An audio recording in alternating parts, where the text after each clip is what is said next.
Thank you for being here. It's a great honor to be able to be part of all that Branching Minds is doing.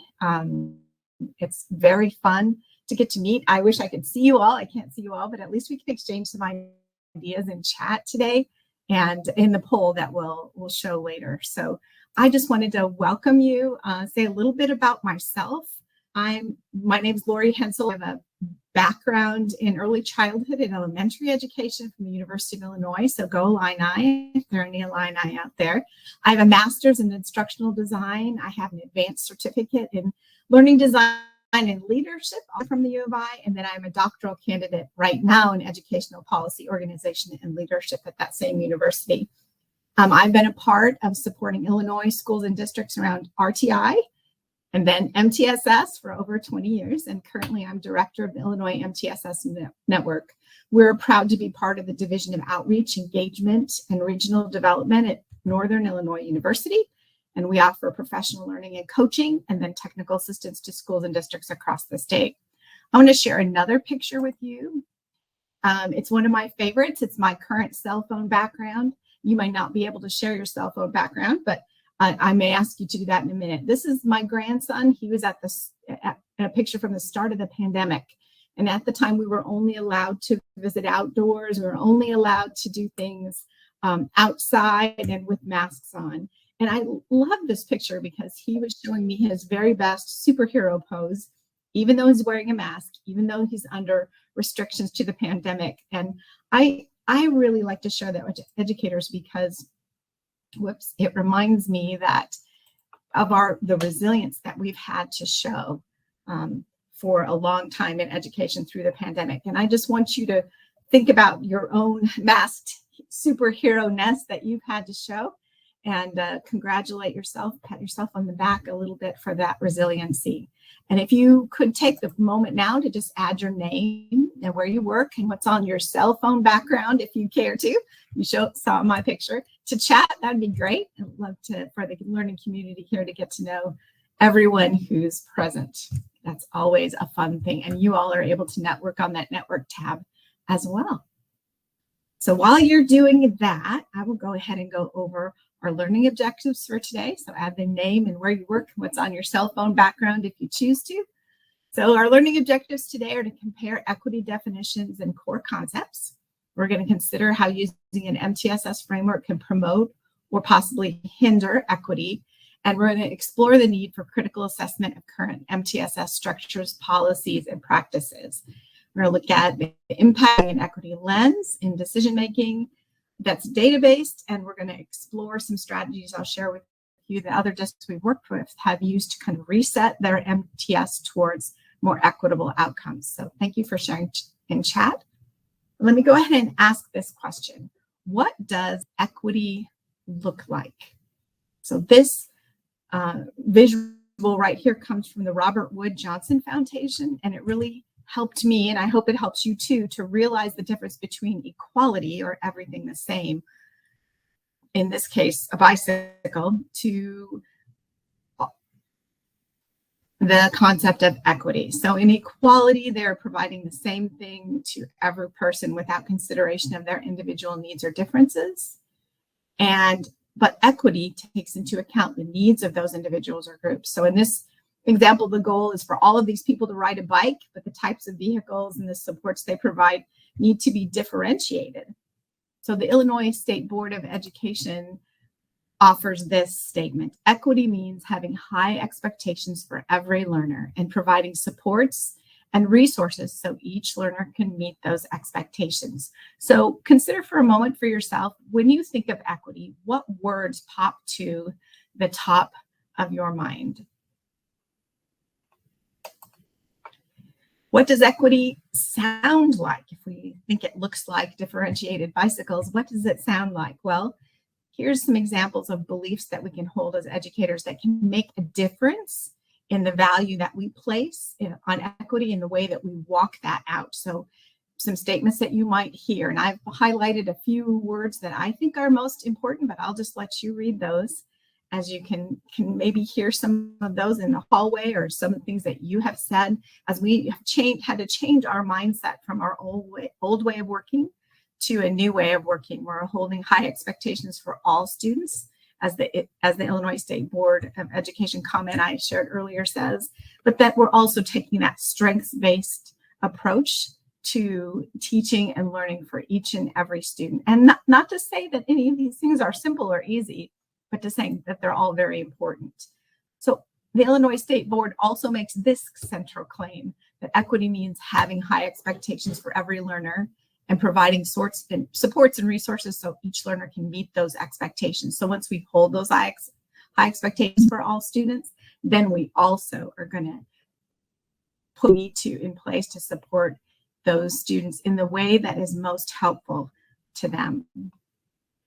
Here is Illinois' definition of MTSS. You can see the thought bubble here is asking you to add into chat the words in this definition that stand out to you as most important. You may already know, you probably do, that researcher John Hattie identifies the use of a multi-tiered system of supports with fidelity to have an effect size on learning outcomes of 1.29. And if you remember Hattie's work, the hinge point for effectiveness for Hattie was 0.4.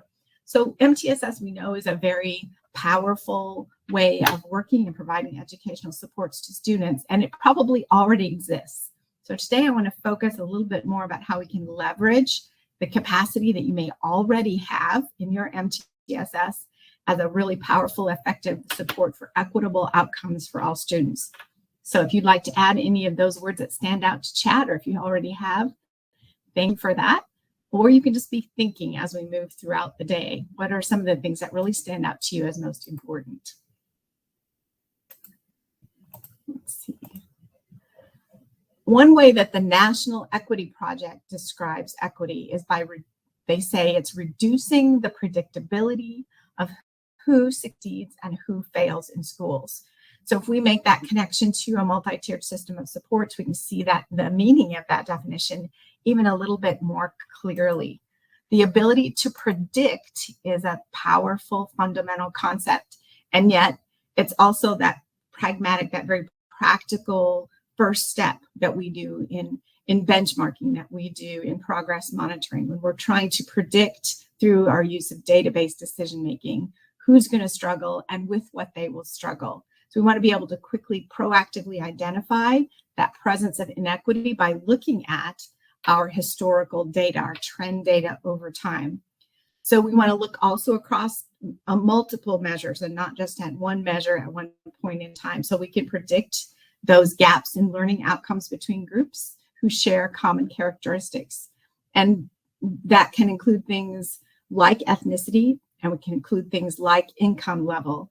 So we want to be sure that we're looking at our data with that lens, that equity lens in mind, to be proactive, identify who needs something, and then use our supports and systems to support those kids in advance to prevent gaps getting even any bigger. So using an MTSS with fidelity is really ongoing, continuous improvement. It's part of our definition here in Illinois. And when we're using an MTSS, we're always asking what's working and what's not working, and then what can we do to make it better? So of course, using data to make decisions is a part of the model, and especially if we want to ensure equity, we want to be sure that we're looking at multiple measures in our database decision making. Beyond that student learning only, we're looking at academics, we're looking at behavior and SEL together as part of student learning, but we're also looking at how students might perceive the learning. We're also looking at our demographic data. We're also looking at our attendance data. We're also looking at the perceptions of the teachers in the system. Do they feel belong? Are they valued in the culture? Do they feel like they have the skills and collaborative structures to meet the students' needs as they see them? This illustration here is from the work of Dr. Victoria Bernhardt, and I highly recommend looking into her continuous improvement work. And in her research, she looks at intersections of those different data types to really give even more granular analysis of what the data are showing us. And that's very effective and very eye-opening to be able to do that. A little time-consuming, but well worth it. Also, equity-based MTS is definitely more than just identifying who needs something more. it's doing that data analysis. It's asking those qualitative questions to why do they need more and what might they need to change. So what might need to change about what we're doing, what might instructionally, what might need to change about our curriculum and instruction or the environment. So that means we want to include all of our students. It means including their student voice, including family and caregiver voice in this whole process. It means that we want to be sure that we're recognizing students' strengths and the things that they bring to the table. Even our struggling learners are bringing things to the table, their strengths and abilities, and considering the whole concept of diversity, something that really contributes to the richness of our school culture and something that enables us to all learn from each other.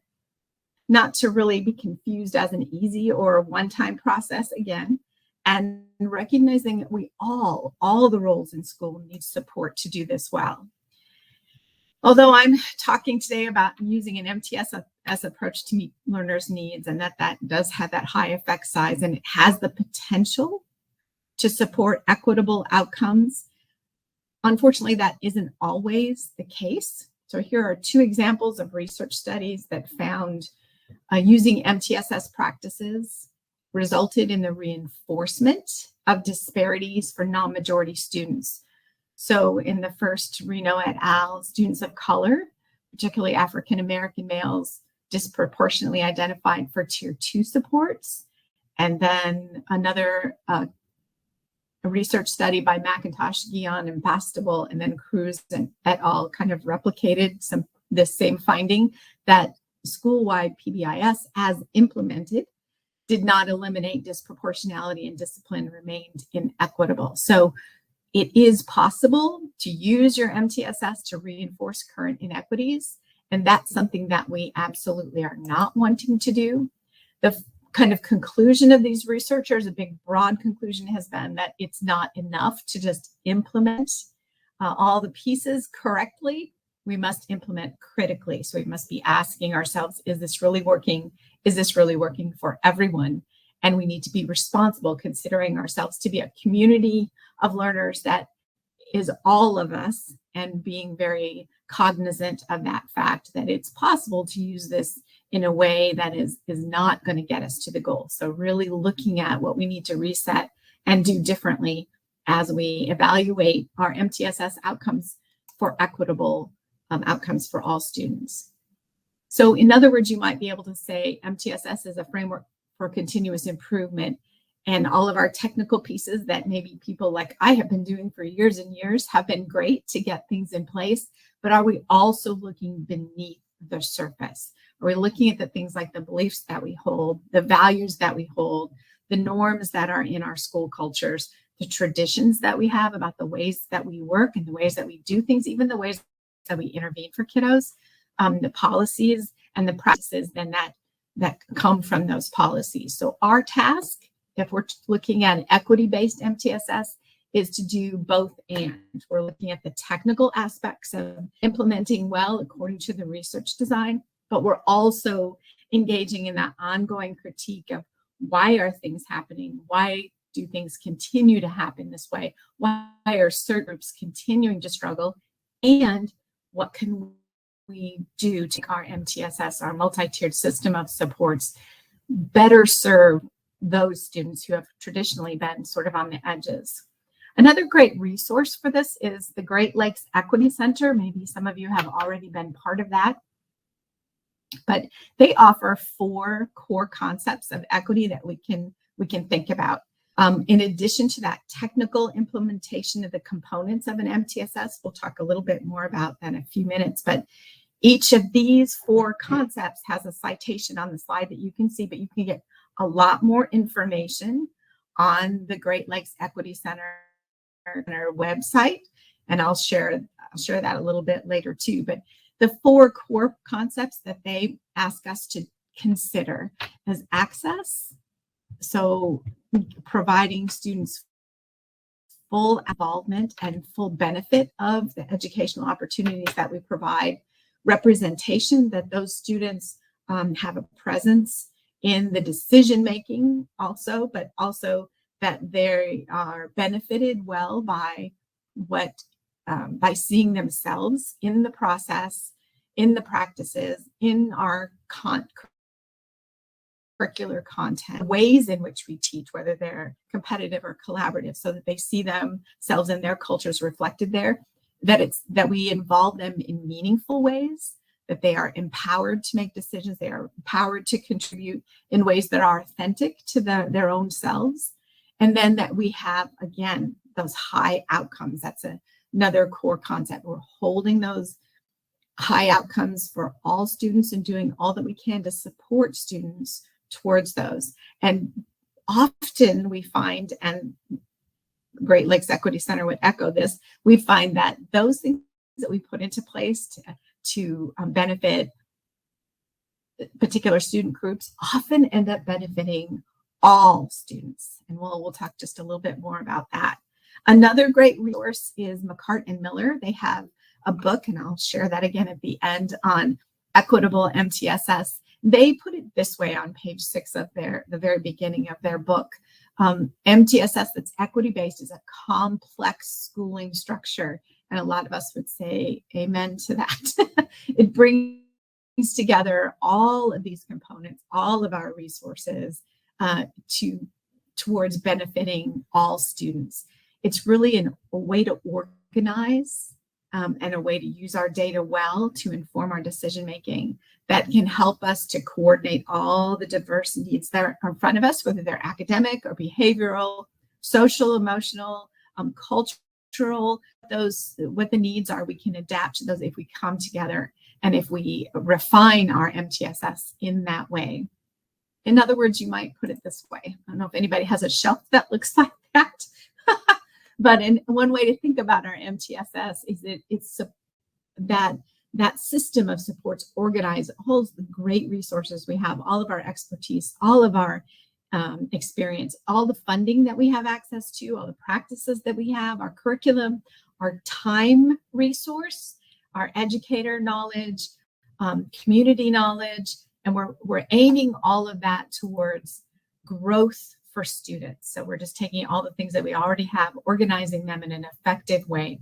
If we look at our data, you can find likely that your data shows that your MTSS framework works really well for some of your students, the ones that are seeing the learning growth currently. But we need to ask ourselves, how can we support all students to grow in that same way, to achieve positive outcomes and have that same equitable opportunity to high quality instruction and to success. So what I'm saying and what others are saying is you can use the concepts and structures and principles of an MTSS framework, including continuous improvement, to support the development of a system that works for all students. If we just continue to ask, what does it take for each and every student to experience learning growth? What needs to change about what I'm doing as the adult educator, and as our structures, what needs to change? And then what can stay the same?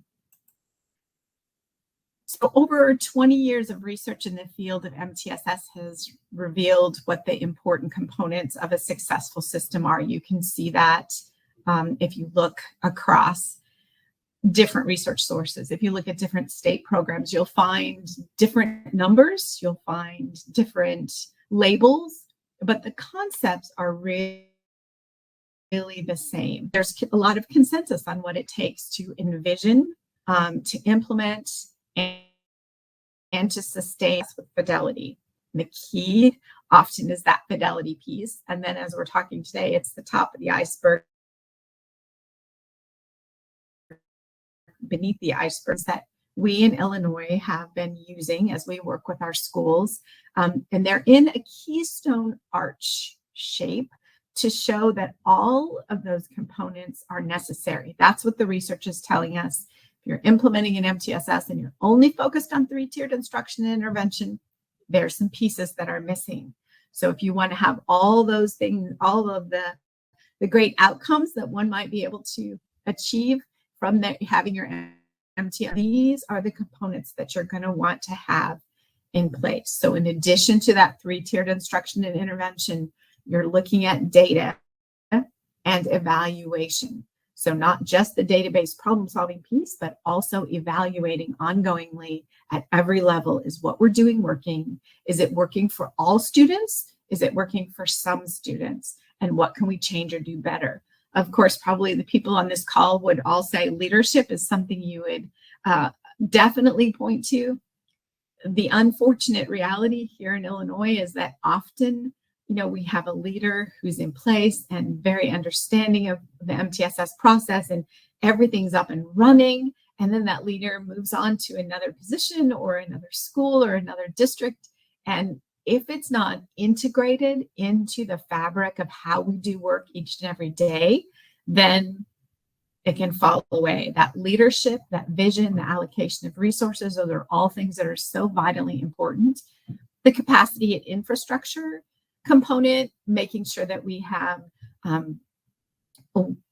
all of the time and scheduling in place that's going to support what it is we want to do, that we've skilled up and scaled up what our teachers and educators in the system are able to do, the kind of curriculum that we can call on, the kind of database that we can call on. Those things need to be in place as well if we want to make sure that this can sustain. And we definitely do, as we talk about it being a complex system. We don't want to put it together and then have it fall apart. We really want to do those things that will reinforce sustainability and building capacity. So that also refers to building the capacity of you as a leader and of your staff and of your system. The communication and collaboration piece, of course, that almost goes without saying. In those two areas, communication is vital, both communicating what it looks like in your MTSS, and as you integrate equity into the system, what that looks like, what it sounds like, communicating that out to staff in the ways that they need to hear it, the ways that they'll need to use their information at every level, and then communicating it to outside stakeholders. Parents need to understand, caregivers need to understand, community needs to understand what you're doing. And then time, the collaboration piece for me is mostly about the time. What sort of teams do you put together?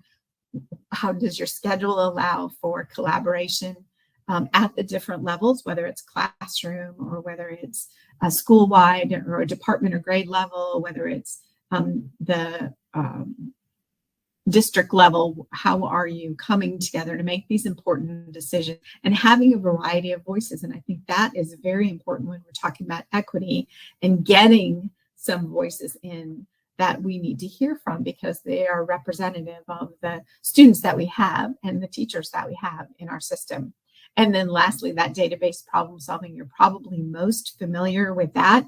And that is you having a process in place that everyone understands and can utilize easily and can replicate across levels in a fairly consistent way that will allow us to come to great conclusions. So identifying a problem, analyzing why it occurs, making a plan to do something differently, and then evaluating whether or not that plan has worked for us. That's the 4-step model we use here in Illinois. There are other models with multiple numbers of steps, but the same idea of looking at the data and then developing a plan to make things better, and then evaluating whether that plan worked. And then making sure that when we do that, that we're really looking at alterable factors, especially when we're thinking about equity, and holding high expectations, especially when we're thinking about equity. Maureen, I don't know if you're here and if you were able to use the poll, but if you'd like to put that poll up, we have a poll question for you. Ask you which of these, do you have that, Maureen?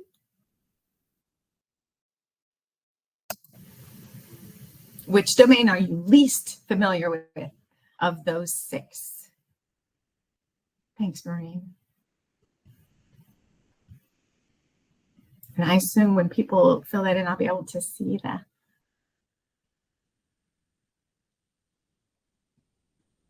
results of it. At least I hope I will.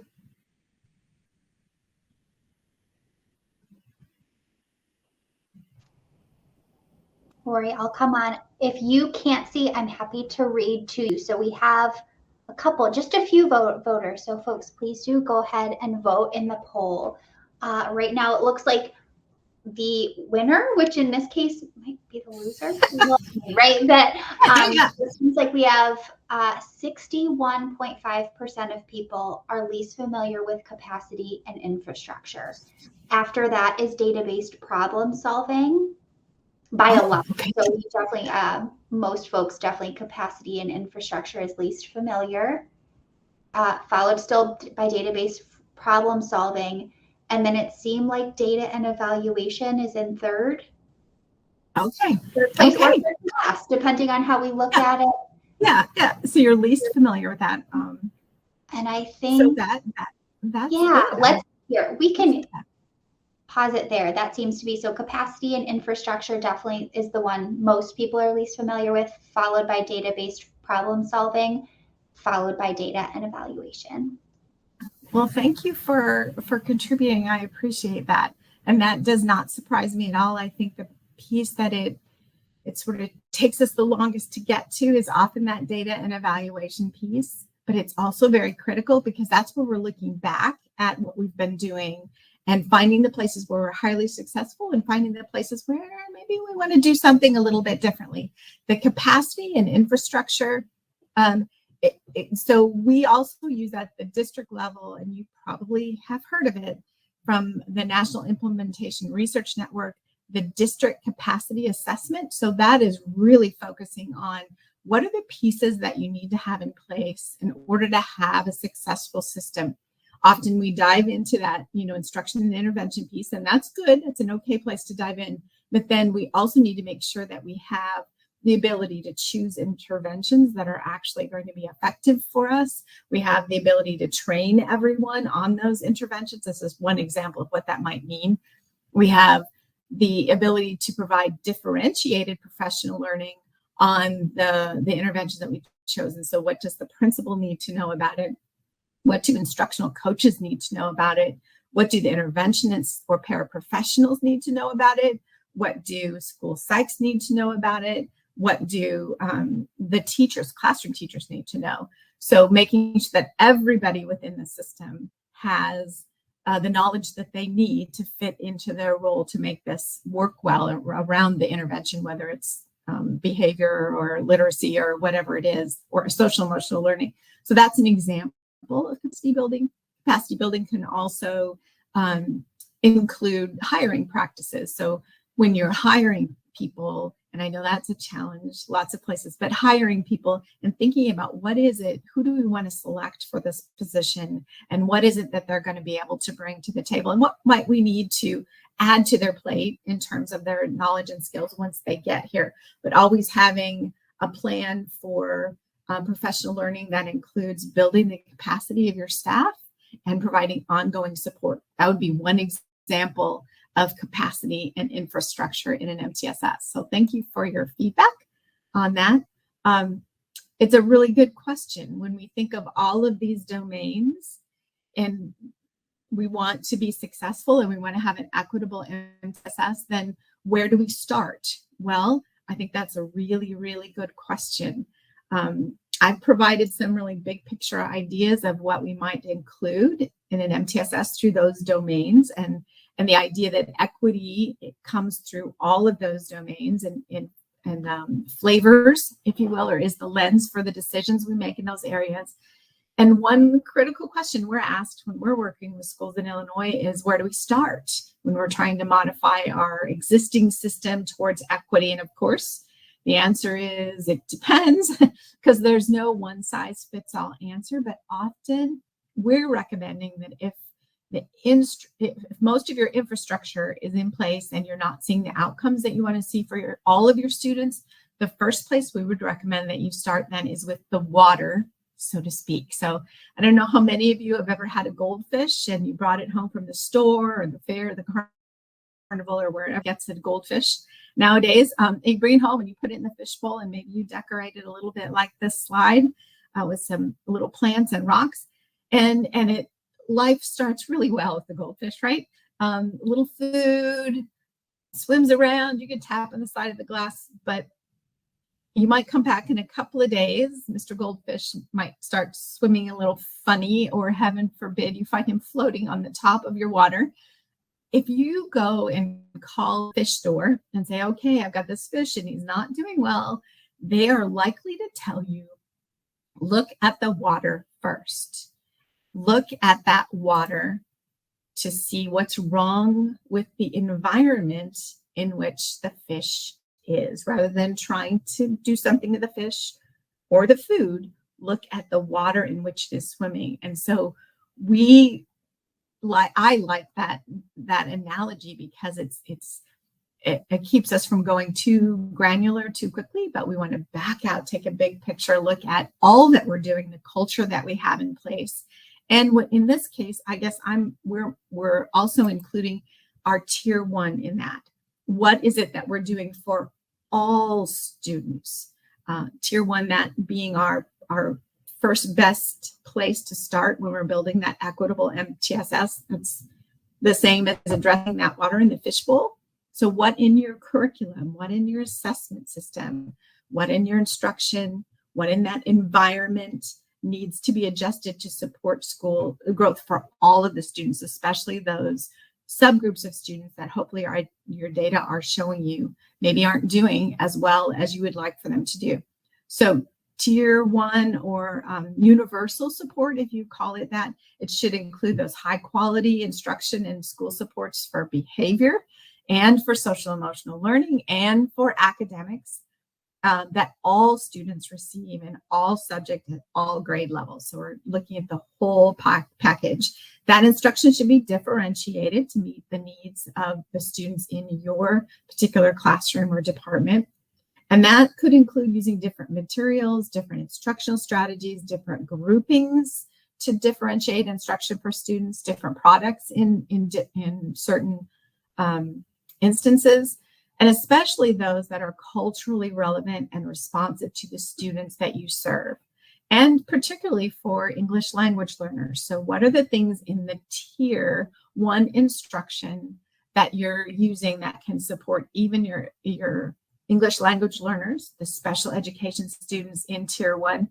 And again, often you'll find those things that you do for those students who have a tendency to struggle will help all of the students. We can start by looking at our benchmark data and then drilling down by student groups to see who is our tier 1 working for. How close are we to the goal of having 75 to 80% of students experience that success?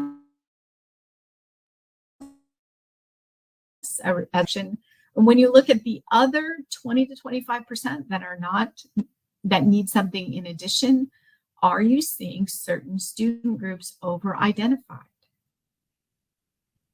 So all students, again, are likely to benefit from whatever we're going to add into those tier 1, from those in tier 1 strategies. And we want to always be looking at whether our tier 1 curriculum and instruction is implemented with fidelity. In other words, in a really easy way to say it, are we doing what we intended to do in terms of instruction at tier 1? Here are some strategies you could think about adding into your tier 1 instruction to make it stronger and to needs of more students.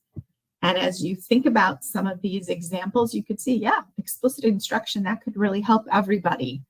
Routines can really help everybody. Differentiation, flexible grouping, support for the educators, the teachers, the paraprofessionals, the interventionists on fidelity. Taking fidelity out of the mindset of an evaluation of me and how I'm doing, but what support do I need to do this really well so that it impacts students in the way that it was designed to do? These are just some examples of things, the pre-teaching, monitoring your attendance. There are different things that you can think about when you're talking about trying to strengthen your tier 1.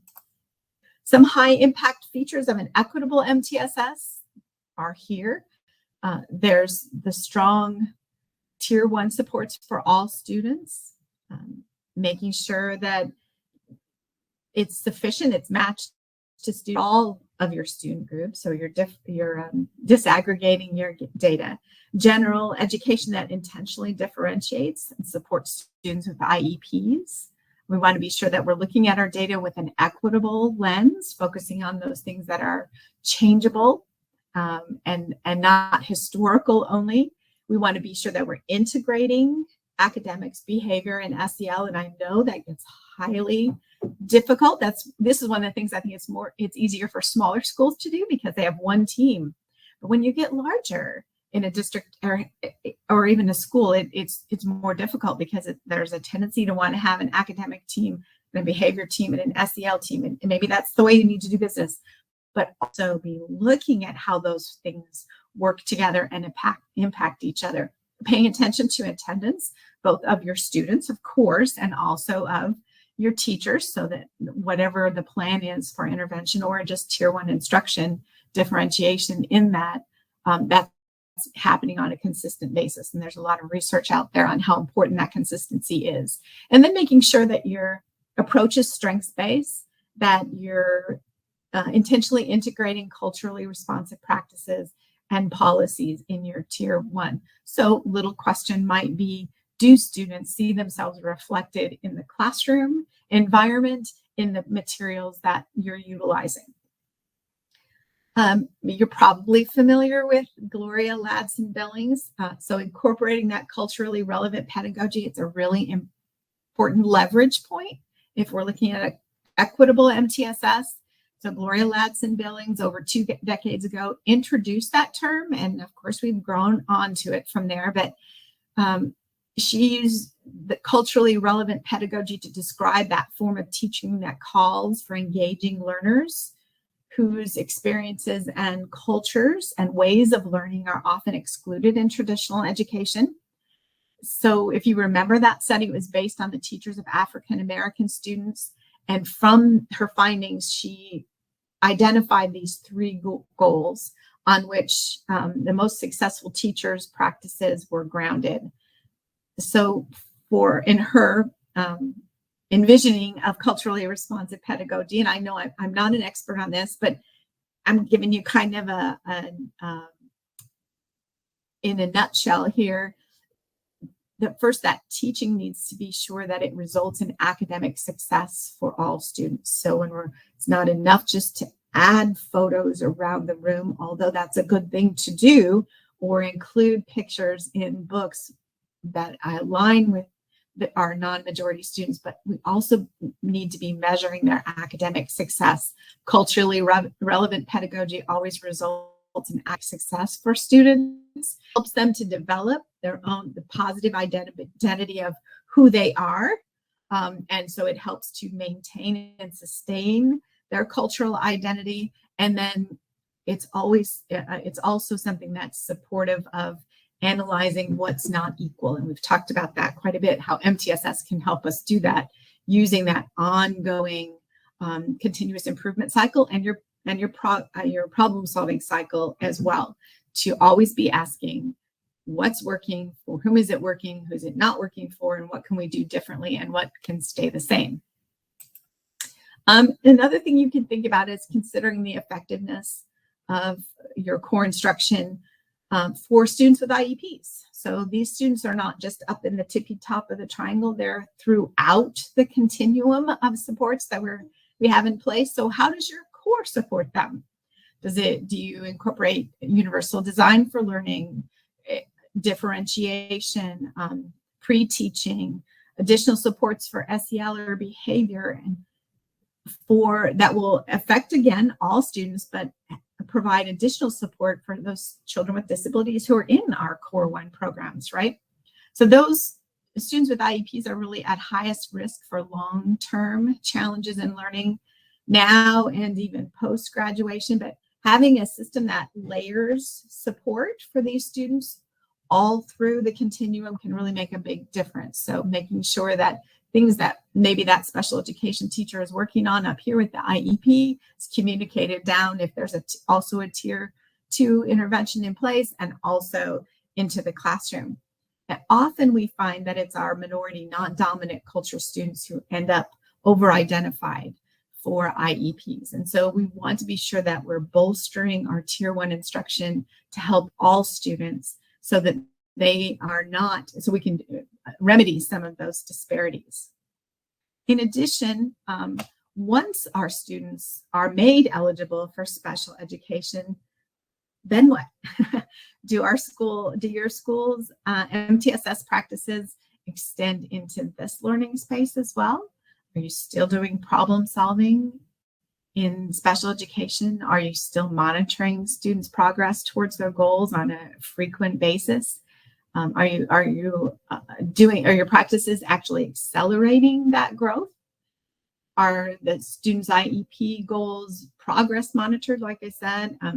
And again, having that problem solving cycle, we find in schools, and it's probably an outcome of everyone's best intentions, but often we do a lot of this sort of making the match all along until we get to the special education eligibility determination.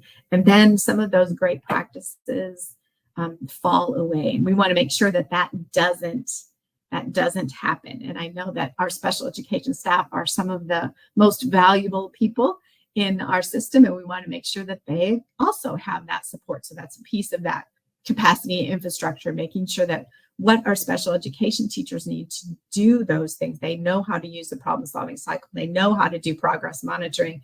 They know they have channels for communication with tiered instruction, and especially core instruction, that can help make special education truly special.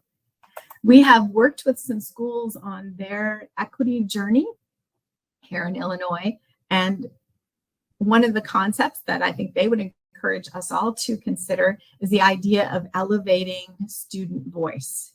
How can we get particularly the voices of our non-majority culture students heard and valued, and have them hold influence over the decisions that get made? So if you're starting from the beginning, you might consider the types or phases of student voice in the ladder visual there on the left.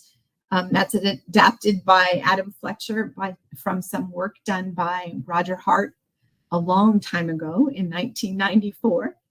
So, and you can see there some not so effective forms of including voice, and he labels those as manipulation, decoration, and tokenism. Our goal is at the other end of that ladder. We want equality, we want self-initiative for these students, we want equity for students. So the idea being, if you're starting somewhere, identify where you are and move forward.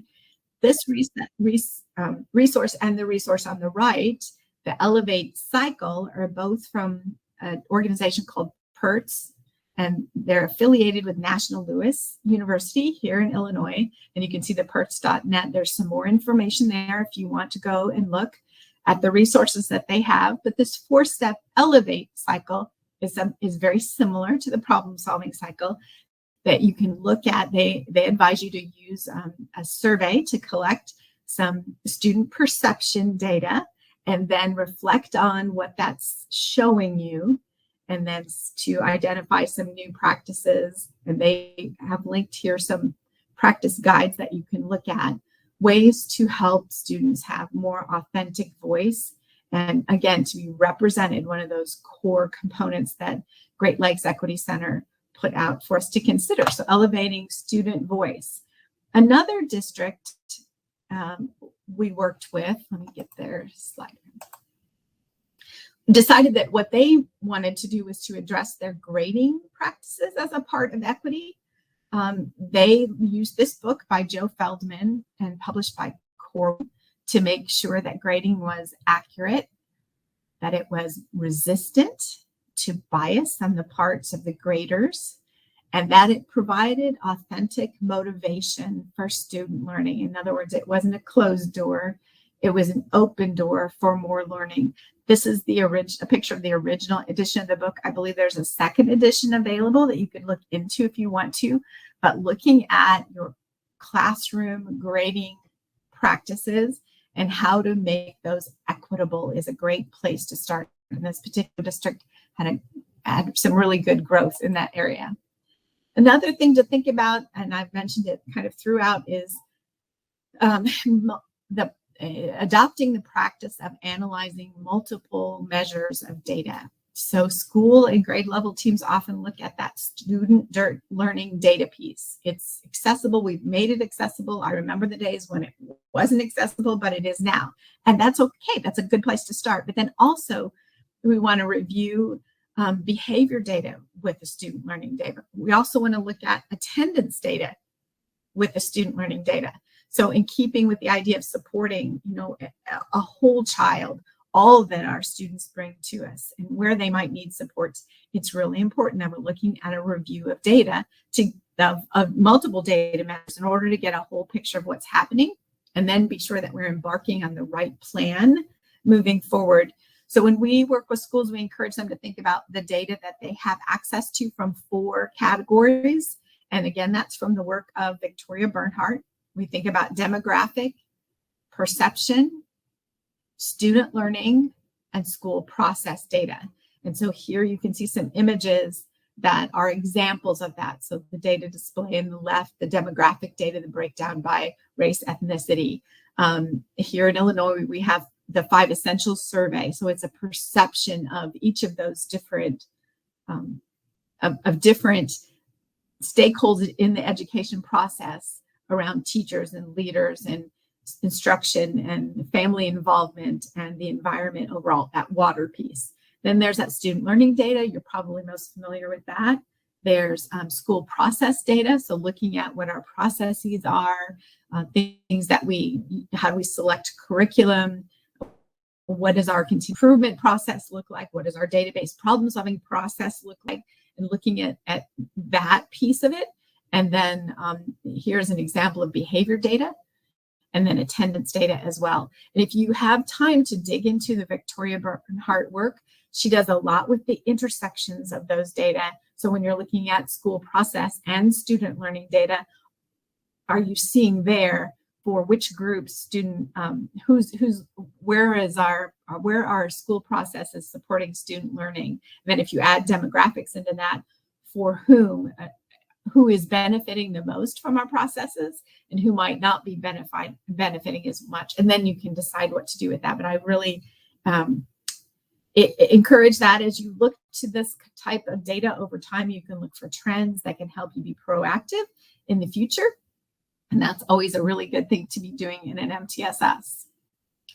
So here's another example. We want to engage. This is in that data analysis with an equity lens. We want to pay attention to historical trends and factors of student learning. Here's just some protocols to support the problem-solving process at each stage. And you can see there's that overall step 1, the overall protocol, and then there's step 1 in the left, and the lower right, at the upper right is step 2, step 3 on the lower left, and step 4 on the right.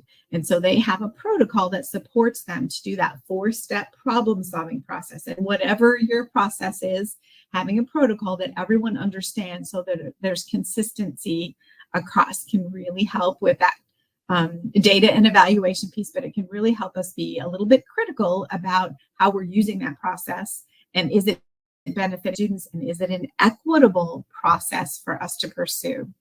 Another thing to think about, and I've mentioned this a couple of times already, here are Illinois attendance data, and it's a little bit old, it's 2019, but things kind of went wacky after that. The definition of chronic absenteeism here in Illinois in many places is 10% or more unexcused or days missed with or without an excuse. And so you see here from the data, chronic absenteeism really is an equity issue, at least within Illinois, because the rates that we're seeing some of our non-majority students and rates of chronic absenteeism among those groups is particularly greater. And we know that that's going to impact their learning outcomes. So knowing that, what can we put into place? How can we leverage a multi-tiered system of supports and approach that in a way that's going to provide the tiered support for attendance, just like we provide tiered support in academics and behavior. Here's some work by a group, Kearney, Gonzalez, Graysick, and Fornander, and I mostly know Dr. Patricia Graysick. So this graphic shows a continuum of school attendance issues, if you will, from just that early warning signs to dropping out of school. And when we look at it in that way, as these research suggests, you can see there are places there where we could intervene. We could identify students who might be struggling. If we can identify those early warning signs, maybe that's a place where we can provide an intervention. Maybe the repeated tardies, maybe that's another place where we can provide a tier 2 intervention. So we can have things in place in our tier 1, what everybody gets to support attendance, and then we can have tier 2 and tier 3. And if you look at some of the national level work on attendance, the attendance work site, that's a great resource for more information on how to take that tiered approach to student attendance with the eye towards improving equity, strengthening equitable outcomes for all students, because as we saw in the preceding slide, that is often a challenge, a particular challenge for our non-majority student culture students. Another district that we worked with, of course, you hear about parent engagement all the time. And as part of their equity journey, their equity work, they chose to implement a parent advisory council so they could have the representative voices of parents from all of the cultures, or most, in the school, and then also parent liaisons in their school. So the parent advisory committee or council there, they were assembled to provide that really authentic voice and to collaborate with teachers and students to kind of bring together what is it that we need. Somebody said once, if you want to help somebody, that help should be authentic. So kind of ask them what they need before you just provide help out of the blue. And that would be the case here with those parent advisory councils. What's working, what's not working for you, what else do you need, and what can we build in? And it helps to build that relationship of trust as well, in giving voice and presence to the multiple cultures in the school, so they feel like they belong, because belonging is going to be a really important feeling. It is for all of us. And then the other thing that they implemented were parent liaisons. So parents who had, of multiple cultures, who had a little bit more experience in the school, who could then be that point of contact for new students coming in, and then could provide support and check-ins with both the student on occasion and with parents to make sure they understood things, and make sure they had things in the language that was supportive of them, that they knew what the process and the procedures were, that they weren't overwhelmed by parent-teacher conferences, but they knew that they could have someone there who would speak their native language and could support them, or that translation was available.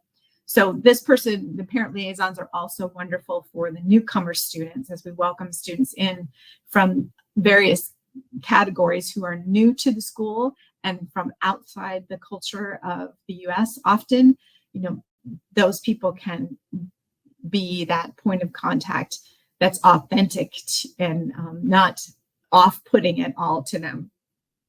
And then finally, another resource I mentioned earlier, this Leading Equity-Based MTSS for All Students by Amy McCart and Don Miller. That's a really great book if you want to pick that up and learn some more. And then here is the Great Lakes Equity Center's website.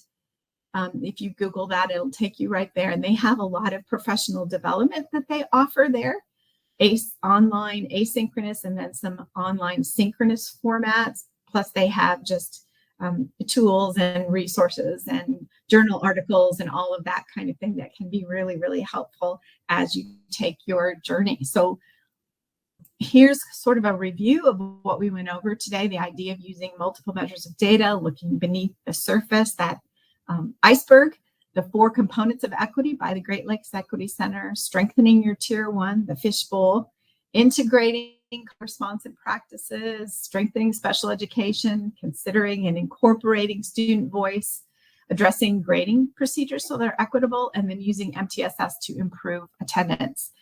Here are 1, 2, 3, 4, 5, 6, 7, 8, 9 ideas. What might be your next step? If you're brave enough, I guess, add that next step into chat. Think about what might be something you would want to focus on. Doesn't mean you're going to master it, but you might learn more about it. And what are you most interested in? And then I'm going to go ahead while you're doing that, and I'll come back to that slide if you want. Contact us. We have a website, illinoismtss.niu.edu. We have a lot of resources there on evidence-based practices and kind of just, we have information on MTSS in general. We have some family engagement modules, so a family sort of friendly explanation of MTSS. There's free recorded modules on there, and there's other things to just look at. So if you want to, you can visit that website as well. So how are we doing? I don't get to see the chat again, but I hope that you're doing really well and that this has been helpful. If you have some questions, we have a few minutes. I could try to take those.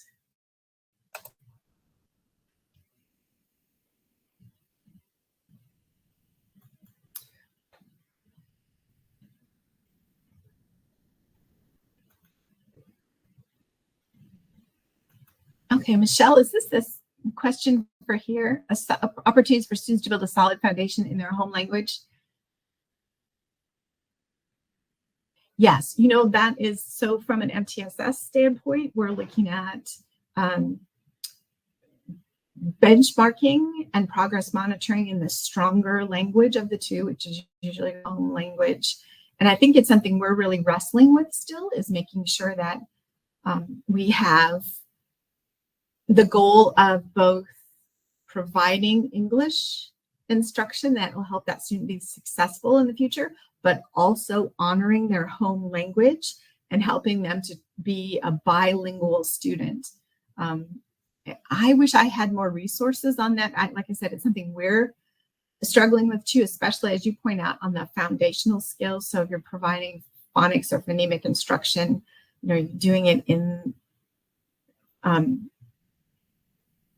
that home language and in English, and then how to blend those two. That's a really good question.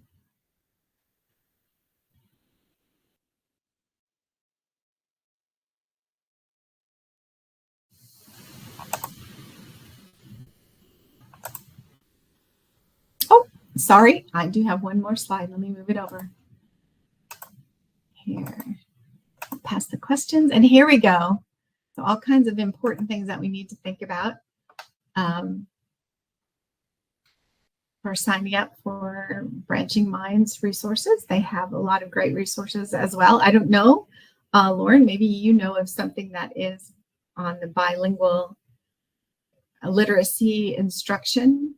So like I said, I'm here at a culturally multicultural conference right now, and that topic has come up a lot. So I'm sure there'll be more coming out on it. Any other questions that people have that I might be able to answer?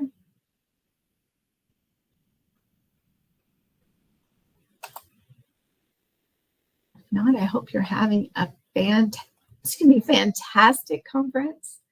I look forward to digging into some of the materials and hearing what we're all doing, because MTSS is not simple. It's complex and it's contextual, so that it's not a one-size-fits all. There's no cookie cutters.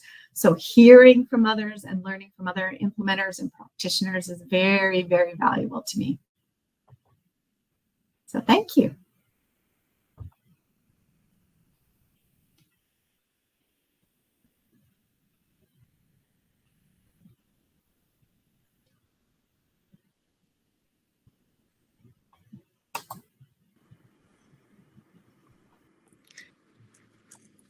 Thanks, everybody. And just a reminder that you will have access to the recordings in about a week. Thanks for joining us.